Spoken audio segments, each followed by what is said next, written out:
우리는 지난 한 주간 내내 갈라디아서와 함께 사도 바울이 가장 먼저 기록한 서신인 데살로니가 전서를 쭉 살펴보았고, 오늘은 이제 그 데살로니가 전서의 마지막 부분에 이르렀습니다. 바울이 기록한 서신 전체에는 일관된 특징이 하나 있는데, 그 첫 번째는 먼저 서신의 전반부에는 항상 그 교회의 상황에 맞게끔 그 교회가 필요한 하나님의 말씀을, 하나님의 진리를 논리적으로 명확하게 설명해 준다라는 거예요. 필요한 하나님의 말씀을, 교리를 설명을 쭉 한다라는 거예요. 그리고 또 한 가지 특징은 무엇이냐면, 마지막은 항상 삶에 대한 메시지로 마무리를 한다는 겁니다. 우리에게 필요한 메시지가 뭔지를 주고 난 이후에 마지막은 언제나 우리가 어떻게 살아야지 되는가에 대한 삶에 대한 구체적인 지침들을 우리에게 준다라는 것이고, 지금 우리가 살펴보고 있는 이 데살로니가 전서도 그와 똑같은 방식으로 이 데살로니가 전서를 마치면서 우리에게 어떻게 살아야 되는지에 대하여서 우리에게 교훈을 주고 있습니다. 특별히 오늘 세 가지 정도의 영역으로 나누어서 주님 오실 날을 바라보고 있었던 데살로니가 교회처럼 이제 한 발 더 나가 있는 우리가 주님 앞에서 어떻게 살아야 될지에 대하여서 세 가지 영역으로 나눠서 좀 살펴보려고 하는데, 그 첫 번째는 먼저 종말 앞에서, 종말 앞에서 우리가 어떻게 살아야 될지를 한번 살펴보려고 합니다. 바울은 먼저 오늘 이 데살로니가 전서 마지막 부분에서 종말과 관련된 삶의 지침을 주고 있는데요. 종말에는 두 종류가 있죠. 하나는 어떤 종말이 있습니까? 13절을 읽어볼까요? 4장 13절 시작. 형제들아, 자는 자들에 관하여는 너희가 알지 못함을 우리가 원하지 아니하노니 이는 소망 없는 다른 이와 같이 슬퍼하지 않게 하려 함이라. 자는 자, 무엇을 말합니까? 죽음을 말하는 거예요. 그래서 종말이란 첫 번째 어떤 것이 있냐면 개인적 종말, 즉 죽음이 있습니다. 그것이 바울이 말하고 있는 종말의 첫 번째 국면이고, 또 하나는요, 5장 2절 읽어볼까요? 시작.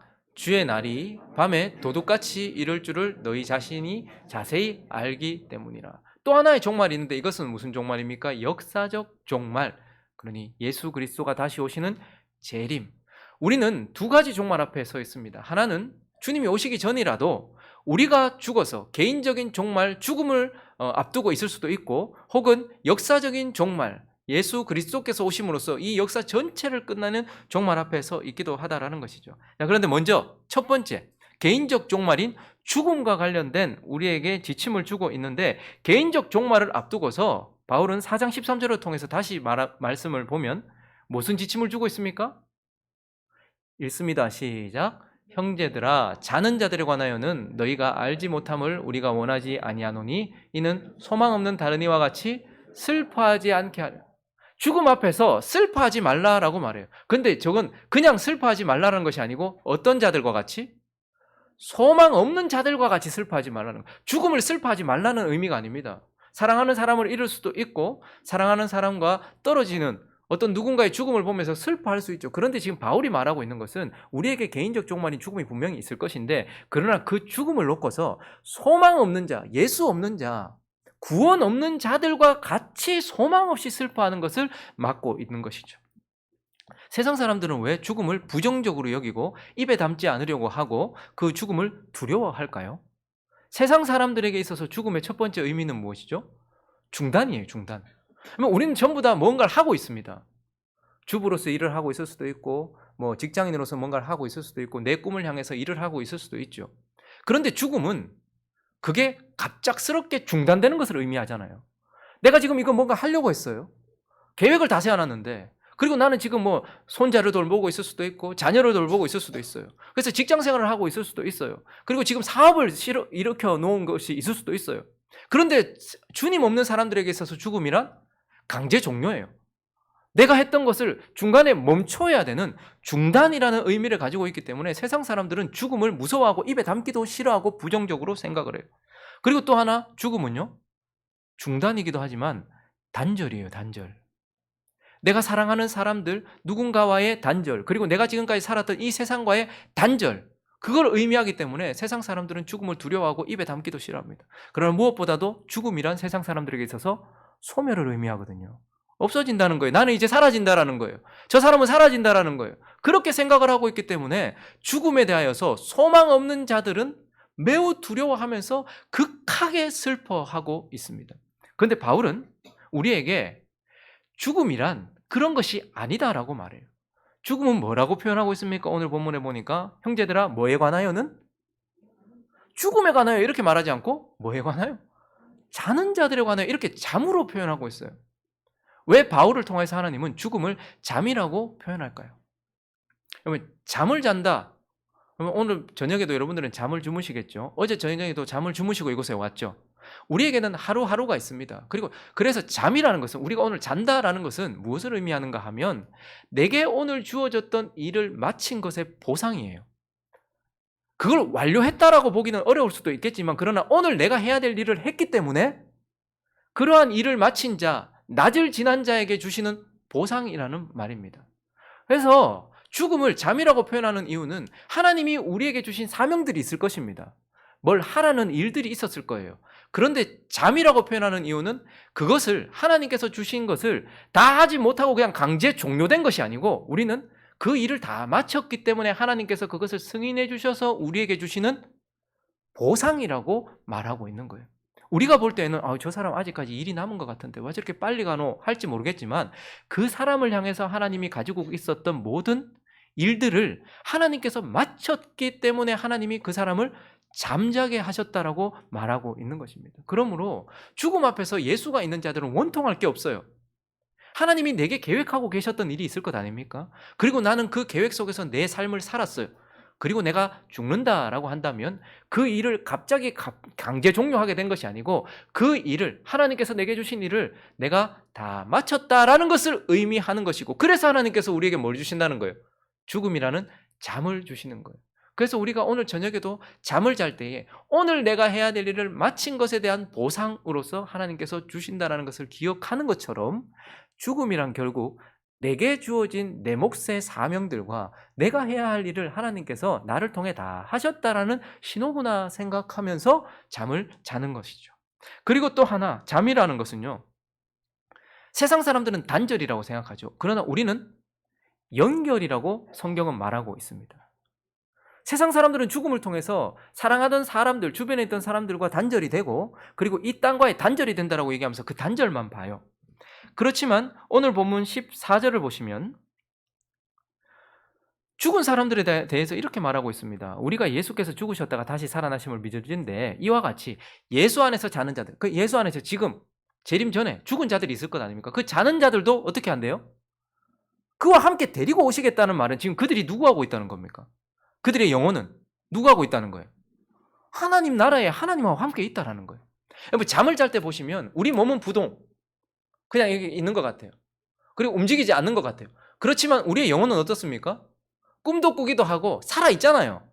그래서 몸은 지금 부동하고 있지만 잠이라는 것은 내 영혼은 여전히 존재하고 살아있는 것처럼 죽음이라는 것은 내가 이 세상 사람들과 그리고 이 세상과는 단절될지 모르지만 나는 죽음을 통하여서 새로운 세상과 연결이 되고 거기에 계신 주님과 연결이 되는 그래서 우리에게는 죽음이란 단절이 아니고 새로운 연결이라는 의미를 가지고 있다는 말입니다. 여러분 잠을 자는 걸 보면서 사람들이 아이고 어떡하나 이렇게 생각 안 하죠. 왜요? 저 사람은 지금 꿈속에 있기도 하고 또 다른 무엇인가와 연결되어 있다는 것을 우리가 알기 때문 아니겠습니까? 마찬가지로 우리의 몸은 여기서 썩어질지 몰라도 우리의 몸은 부동할지 몰라도 우리의 영혼은 지금 하나님 나라에 연결되어 있고 주님과 연결되어 있기 때문에 세상 사람들은 단절이라 말하지만 우리는 잠이라는 것을 통하여서 연결이라고 말하기 때문입니다.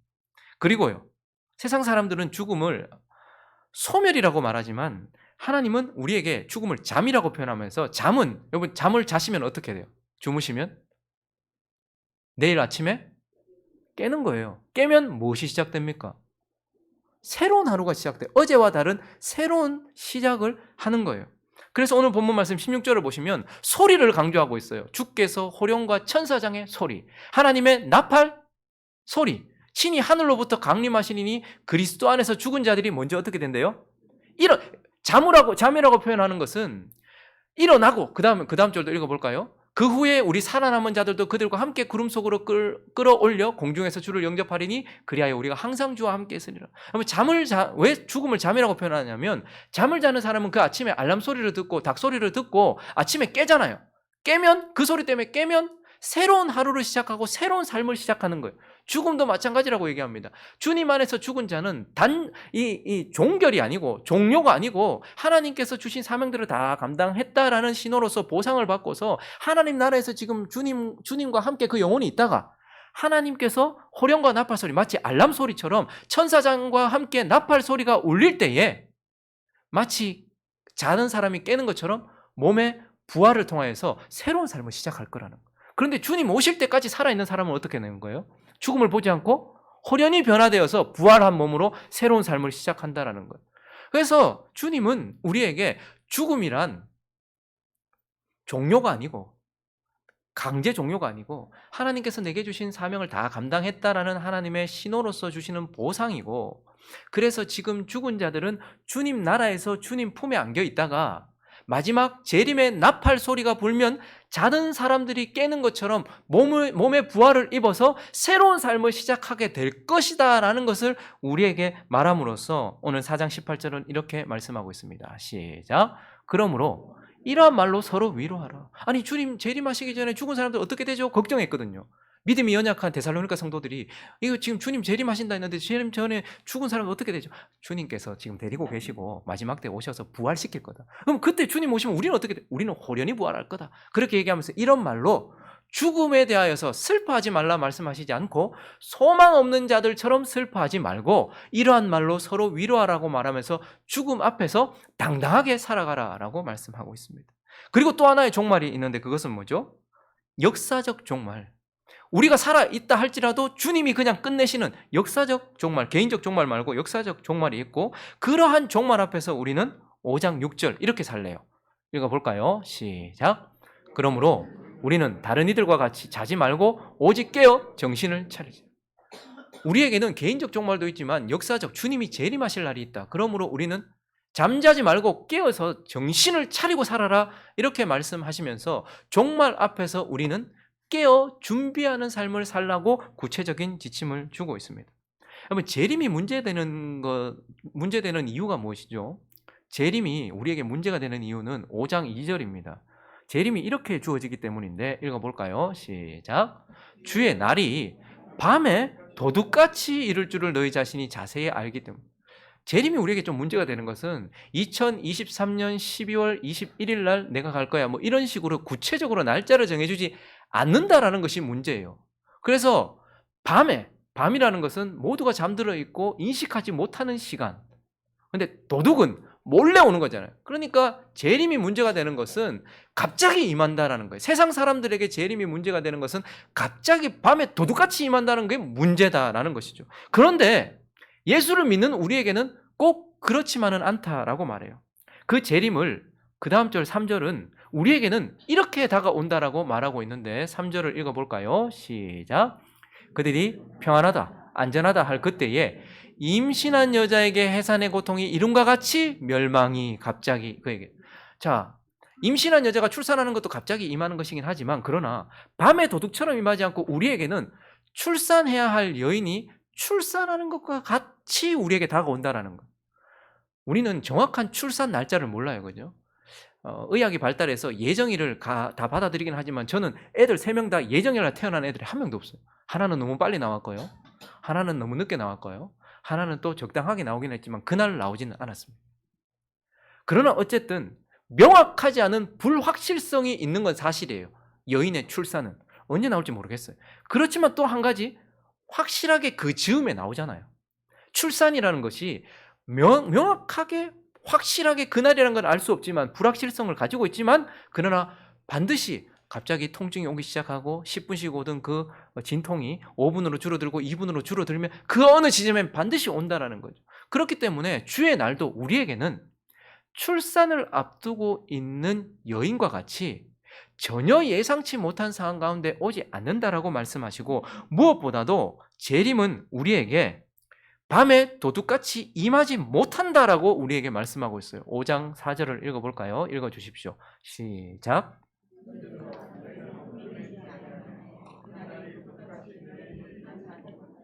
재림은 밤에 도둑같이 임한다고 말씀하시면서도 우리에게는 형제들아 그날이 너희에게는 도둑같이 임하지 않는다라고 말씀하시고 있어요. 우리에게는 도둑같이 임하지 않는데요. 근데 그 이유가 뭔가? 5절 읽어봅니다. 시작. 너희는 다 빛의 아들이요 낮의 아들이라. 우리가 밤이나 어둠에 속하지 일단 너희 존재 자체가 밤의 아들이 아니고 빛의 아들이고 낮의 아들이기 때문에 밤에 도둑같이 재림이 임하지 않는다. 또 하나는 8절요. 8절 읽어볼까요? 시작. 우리는 낮에 속하였으니 정신을 차리고 믿음과 사랑에 호신경을 붙이고 구원의 소망의 투구를 쓰지. 우리는 빛의 자녀고 존재 자체고 빛의 자녀고 또 하나는 우리는 또 어디에 속해 있대요? 낮에 속해 있대요. 이게 무슨 말입니까? 여러분 우리 모든 인류는 어둠 가운데 태어나죠. 세상은 죄 가운데 어둠의 권세를 잡고 있는 사단이 통치하고 있기 때문에 세상은 어둠이에요. 자, 그런 어둠 속에 우리가 태어나요. 그때 전부 다 우리는 다 죄인으로 태어나기 때문에 어둠의 자식으로 태어납니다. 그래서 우리는 어둠 속에 어둠의 자녀로 태어나서 어둠 가운데 살다가 영원한 어둠, 지옥이라는 영원한 어둠으로 가게 되는 운명이래요. 그래서 세상 사람, 모든 사람들은 다 어둠 속에 어둠의 자식으로 태어나서 어둠을 살다가 더 깊은 어둠으로 가게 될 운명에 처해 있었어요. 그런데 저와 여러분 또한 어둠 속에 어둠의 자식으로 태어났는데 누가 찾아오셨습니까? 빛 대신 예수 그리스도께서 우리에게 찾아오셔서 우리 속에 복음을 주심으로써 우리는 빛 대신 하나님의 뭐가 됩니까? 자녀가 된 거예요. 복음을 받은 자는 이제 어둠의 자녀가 아니고 빛의 자녀가 되었어요. 그리고 예수 그리스도께서 우리에게 복음을 주셔서 빛의 자녀가 되고 난 이후부터 우리 삶 속에 예수님이 계십니까? 안 계십니까?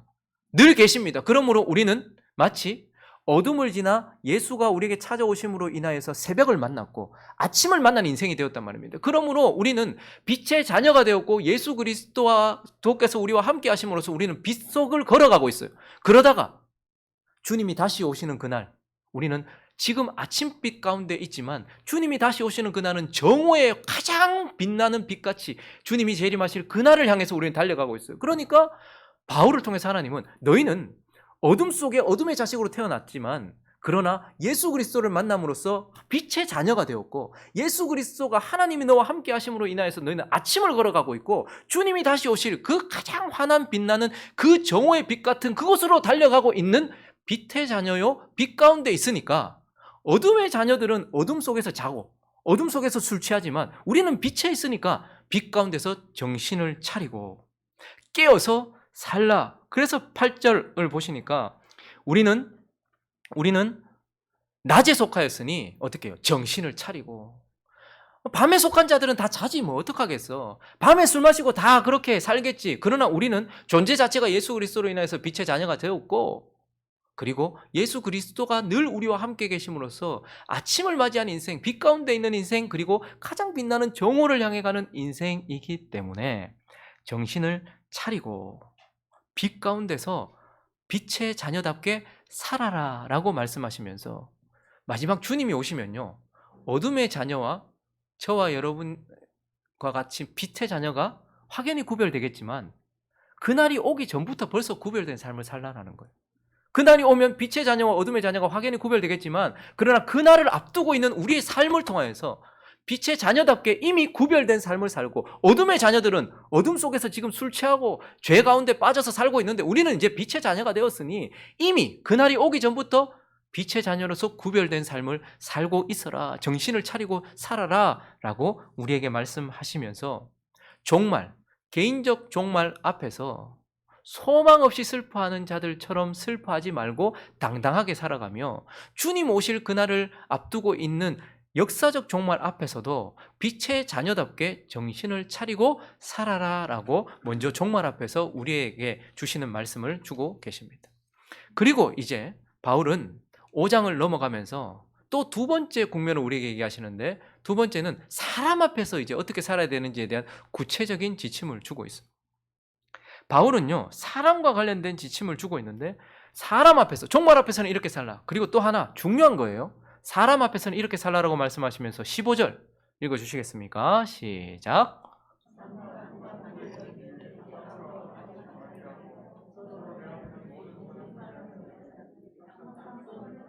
사람을 대하는 것과 관련해서 항상 선을 따르면서 사람을 대해라. 이것이 두 번째 우리에게 주시는 구체적인 삶의 지침입니다. 자, 그러면 사람을 대하는데 선을 따라서 선하게 사람을 대한다. 선을 따라 대한다는 것은 어떤 것입니까? 사람을 선하게 대한다는 것은 어떤 의미입니까? 그것은 바로 먼저는 하나님께서 내게 주신 사람들, 하나님께서 내게 주신 관계 속에 있는 모든 사람들을 다 대한다라는 의미입니다. 하나님께서 내게 주신 모든 사람들을 다 대하고 그들과 관계를 맺고 있는다라는 것을 의미하는 거예요. 자, 12절부터 보시면요. 여러 부류의 사람들을 우리에게 말하는데 첫 번째 부류는 형제들아 우리가 너희에게 구하노니 너희 가운데 수고하고 주 안에서 너희를 다스리며 권하는 자들. 어떤 부류가 있어요? 먼저는 수고하고 주 안에서 너희를 다스리는 어떤 지도자 같은 선생 같은 그러한 사람들이 있다라고 말하고 있어요. 그리고 13절 넘어가고 14절에 보면 또 한 부류가 나오는데 형제들아 너희를 권하노니 또 어떤 부류의 사람이 있어요? 게으른 사람들이 또 우리 주변에 있어요. 그리고 또 옆에는 보니까 또 어떤 사람들이 있습니까? 악한 마음이 약한 자들이 또 있어요. 그리고 또 어떤 사람도 있어요? 힘이 없는 자들도 있대요. 그리고 15절에 가보시면요. 삼가 누구에게든지 악으로 악을 갚지 말라고 하는 걸 보면 또 어떤 사람도 있다는 거예요? 악한 사람도 있다는 거죠. 여러분, 우리가 깨달아야 될 것 중에 하나는 하나님은요, 우리에게 하나님의 섭리 가운데서 우리에게 여러 부류의 사람들을 우리 옆에 두셨다는 거예요. 그건 그분의 주권적인 그분의 섭리입니다. 그래서 어떤 사람은요, 나에게 유익을 가져다 주고 좋은 교훈도 가져다 주고 나를 위해 수고하는 부류의 사람들이 우리 옆에 있어요. 근데 또 어떤 사람은요, 내가 도와야 할 부류도 있어요. 나를 통해서 누군가가 세워져야 돼. 그래서 내가 도움을 줘야 되고 내가 계속 뭔가를 해야 되는 사람들의 부류의 사람들도 있어요. 그리고요, 또 어떤 사람들은 나를 아프게 하는 사람들도 있어요. 그런데 하나님께서는 사람을 대할 때 선을 따라 대해라, 선하게 대해라 이 말은 하나님이 섭리적으로 주신 모든 사람들을 다 어떻게 하라는 거예요? 그 사람들의 관계 속에 있으라라는 거예요. 근데 우리는 대부분 어떻게 합니까? 내한테 좋은 사람들하고는 관계를 맺으려고 하지만 그렇지 않은 사람들하고는 관계를 단절해버려요. 여러분, 지금 이 시대가 개인주의 시대가 되어버렸습니다. 가족도 마음에 안 들면 단절해버리고 관계를 맺지 않아요. 그리고요, 직장 속에서도 그렇고. 그래서 요즘은 다 뭐합니까? 지하철을 타도 TV나 핸드폰만 보고 있어요. 아이들도 마찬가지입니다. 왜 그러냐면 사람이 제일 힘들어요. 살면서 우리 옆에 있는 모든 존재들 중에 가장 우리를 힘들게 하는 것은 사람입니다. 그러니까 나한테 유익을 주고 내게 쉼이 되어주는 사람과는 같이 있고 싶지만 그러나 내가 뭔가를 해야 되고 도움을 줘야 되고 또 뭔가 손해를 봐야 되고 혹은 나를 아프게 하는 사람들과는 관계를 단절하려고 하는 경향이 많아요. 그래서 사회 속에서는 지금 전부 다 각각이 되어버렸습니다. 근데 교회 안에도 그렇죠. 교회 안에도 좋은 사람들만 있으면 하나님이 실수해서 그런 게 아니고요. 내가 잘못 와서 그런 게 아니라 하나님은 언제나 우리 주변에 하나님께서 이러한 사람들을 우리에게 두셔서 내가 감사할 만한 사람도 있지만 내가 견뎌야 할 사람도 있고 나를 아프게 하는 사람들도 있다라는 거예요. 그런데 선하게 행한다라는 것은 그런 사람들 전체를 내가 지금 대하고 있는 것을 의미하는 거예요. 많은 사람들이요, 사람을 피해버립니다. 아유, 나 싫다. 그래서 자기가 좋은 사람들하고 있거나 아니면 혼자 있거나 그러면서 신앙이 좋은 줄 알아요.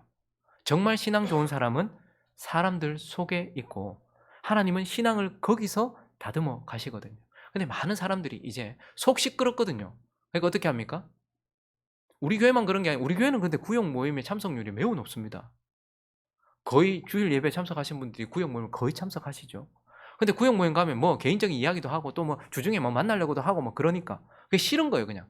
근데 하나님께서 내게 주신 사람들을 대우해야 하는 것, 그것이 바로 선을 따르는 것이라고 말씀하시면서 하나님은 바울을 통해서 사람 앞에서는 내게 주신 모든 관계 속에 있는 사람들과 관계를 맺으라라고 말하고 있어요. 그리고 또 하나 선을 따른다는 것은 하나님께서 내게 주신 관계 속에 있는 사람들을 대하되 어떻게 대하는 것? 합당하게 대하라라고 말씀하고 있어요. 12절을 다시 보시면요. 형제들아 우리가 너희에게 구하노니 너희 가운데에 수고하고 주 안에서 너희를 다스리며 권하는 자들, 뭐 교회 지도자가 될 수 있겠죠. 이런 사람들은 또 어떻게 대우를 하라고 얘기합니까? 너희가 알고, 저 말은 존경해주고 존중해주고 이런 뜻입니다. 그러니까 우리에게 말씀을 전해주고 또 위하여 기도해주는 자를 대해서는 어떻게 하라는 거예요? 존경해주는 것으로 대해라. 그래서 13절도 보시면요, 그들의 역사로 말미암아 사랑 안에서 가장 귀히 여기면서 그 사람에게 합당하게 대해라라고 말하고 있어요. 자, 그리고 14절은요, 게으른 자는 어떻게 대하래요? 게으른 자에게는 어떻게 하래요? 권계하라라고 말해요. 그리고 마음이 약한 자는요, 격려해라라고 말해요. 힘이 없는 자는요, 붙들어 주라라고 말하고, 모든 사람, 악한 자들은 참으라라고 말해요. 그래서 우리가 선을 따른다, 사람을 대할 때 선을 따른다라는 것은 우리에게 주신 모든 관계 속에서 음식을 내게 차려준 대로 내 먹고 싶은 것만 먹는 것이 아니라 모든 음식을 골고루 먹어야 되는 것처럼 나의 유익을 위하여 하나님께서 주신 모든 관계를 대해야 돼. 그 사람들을 대할 때에는 어떻게 해요? 합당하게 대하라는 거예요. 게으른 자에게 격려하면 안 됩니다. 마음이 약한 자에게 권계하면 안 돼요. 사람을 대할 때에 지도자에게는 권계하는 게 아니에요. 하나님께서 그 사람에게 합당하게 대하라고 말하고 있어요. 지금 힘이 없어 넘어진 자를 어떻게 해요? 일으켜 세워주라고 하는데 거기서 격려하고 있으면 안 돼요. 힘이 없는 자는 일단 옆에서 붙들어 줘야 되는 거예요. 그리고 악인들은요, 선을 넘어버린 악인들이 있거든요. 그러면 손대면 안 돼요. 하나님께서 하셔야 되거든요. 그러니까 사람을 대할 때 하나님은 우리에게 지침을 주시면서 모든 사람들을 대해라. 그리고 그 사람들에게 합당하게 대해라라고 말씀하고 있습니다. 여러분, 그렇게 대하실 것입니까? 뭐 말씀은 말씀이고 나는 내 대로 살 거다. 행복한 우리에게 꼭 여러분들에게 좋은 사람만 있진 않죠. 어떤 사람은 내가 진짜 좀 안 봤으면 좋겠다 하는 사람도 혹 있겠습니까? 그러나 하나님은 하나님께서 주권적으로 그런 사람들을 우리 주변에 두셨어요. 다. 그래서 사람 앞에서는 선을 따르라라고 말씀하고 있습니다. 마지막으로 한 가지 더 살펴볼까요? 이번에는 마지막, 하나님 앞에서 우리가 구체적으로 어떤 삶을 살아야 되는지에 대해서 지침을 주고 있는데, 바울은 이제 하나님 앞에서 우리가 어떤 삶을 살아야 되는지에 대하여서 연속적으로 16절부터 18절까지 우리에게 말해주고 있는데요. 같이 한번 읽어볼. 아까 전에 이렇게 주고받으니까 좋더라고요. 18절은 자매님들, 19절은 형제님들, 그리고 감사하라까지는 다 같이 이렇게 한번 읽어볼까요? 시작. 쉬지 말고 기도하라. 범사에 감사하라. 자, 여기까지. 하나님 앞에서는 어떻게 살래요? 기뻐하고, 기도하고, 또 감사하며 살아라라고 말씀하십니다. 그러면 성경이 말하는 기쁨은 무엇이죠? 기쁨. 하나님 기뻐하라니까. 기쁨이란 내가 하나님을 바라보고 있을 때, 혹은 내가 하나님 안에 있을 때, 혹은 내가 하나님이 주신 것, 그 축복 안에 있을 때에 느껴지는 선물, 그게 바로 기쁨입니다.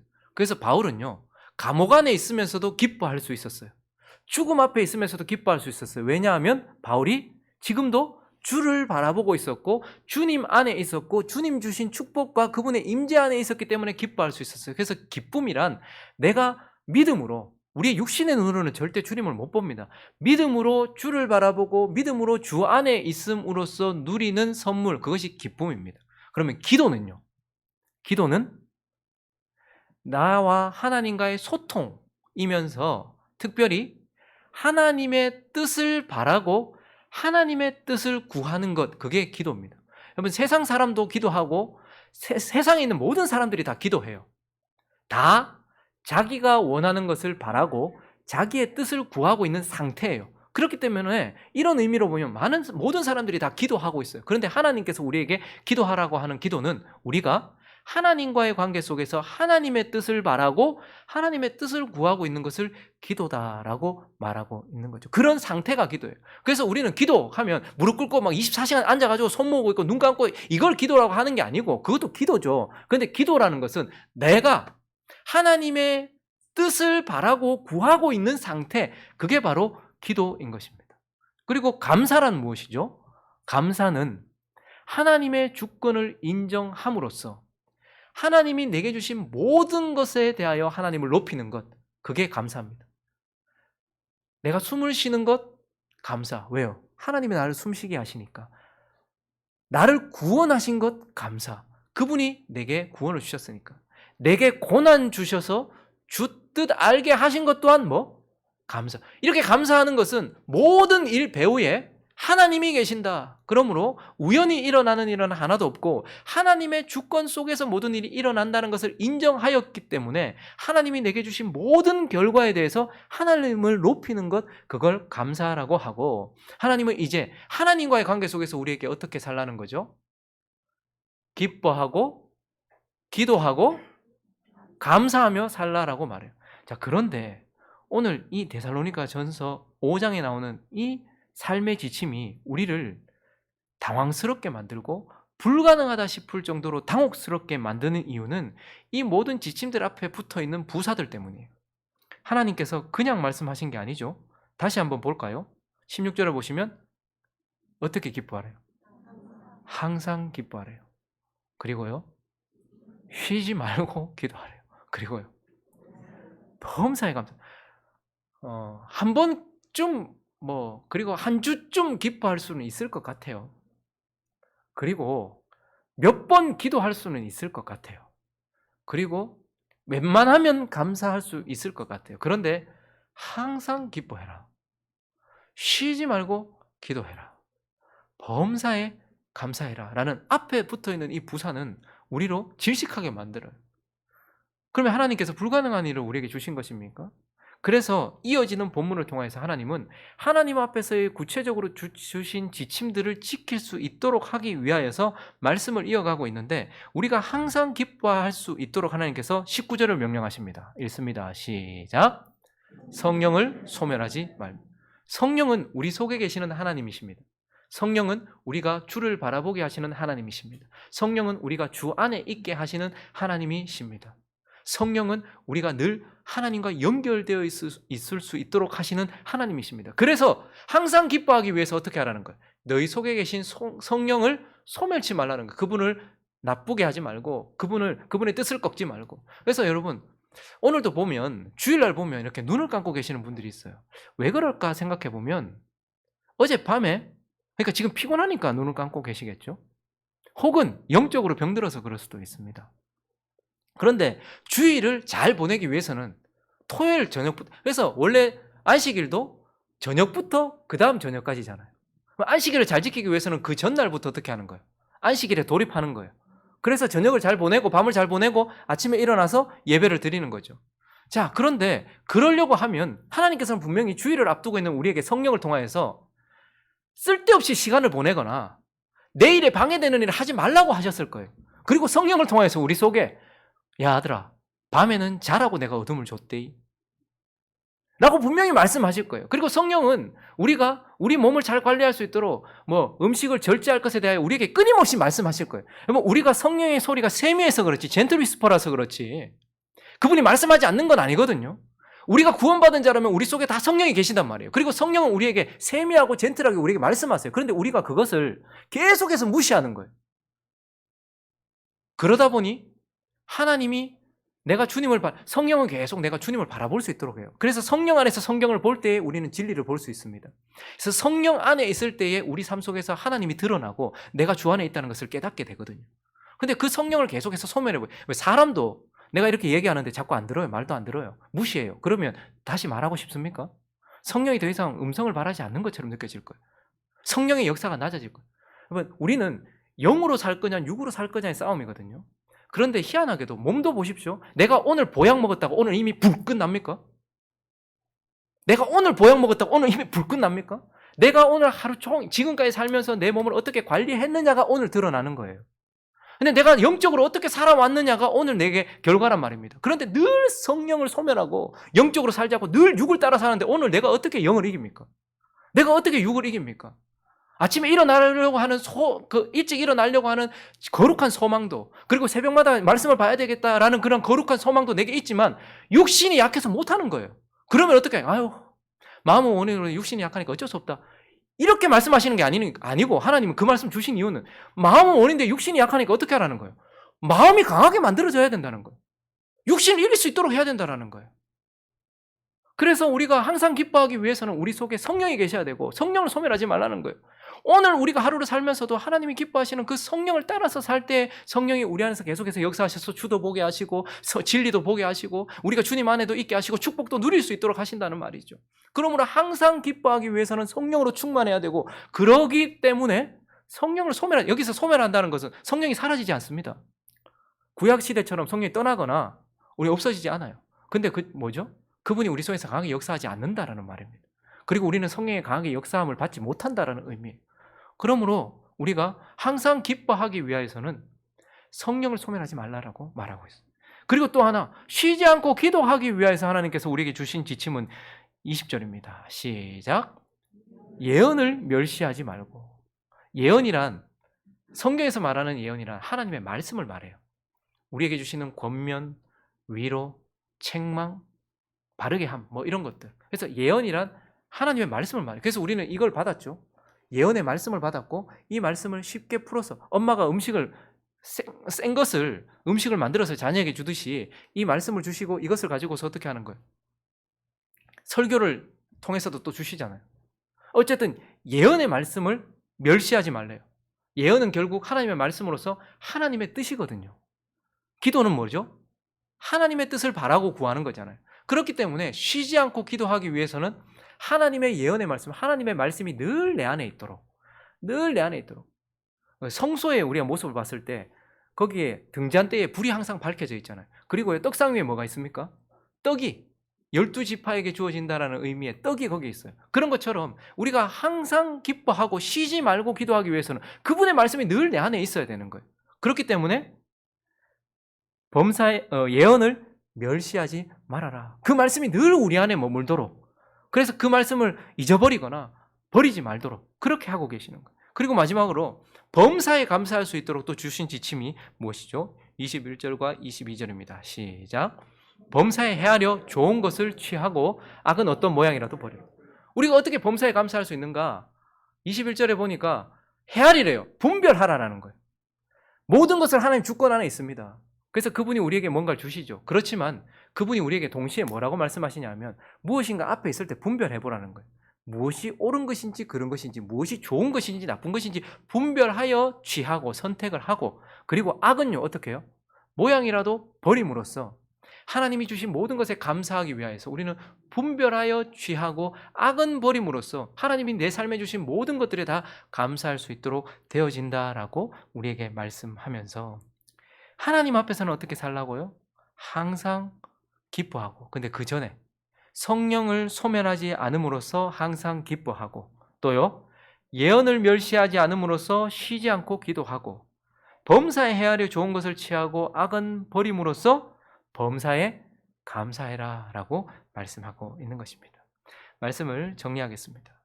그리스도인이란, 구원받은 자란 결국 어떤 사람입니까? 데살로니가전서 1장을 시작하면서 그리스도인이란 이런 사람이라고 말해요. 2절과 3절 있습니다. 시작. 우리가 너희 모두로 말미암아 항상 하나님께 감사하며 기도할 때 너희를 기억함은 너희 믿음의 역사와 사랑의 수고와 우리 주 예수 그리스도에 대한 소망의 인내를 하나님 아버지 앞에서 끊임없이 기억합니다. 믿음, 사랑, 그리고 뭐죠? 소망. 그래서 그리스도인이란, 교회란 믿음과 사랑과 소망을 가진 자가 그리스도인이다 이렇게 말하고 있어요.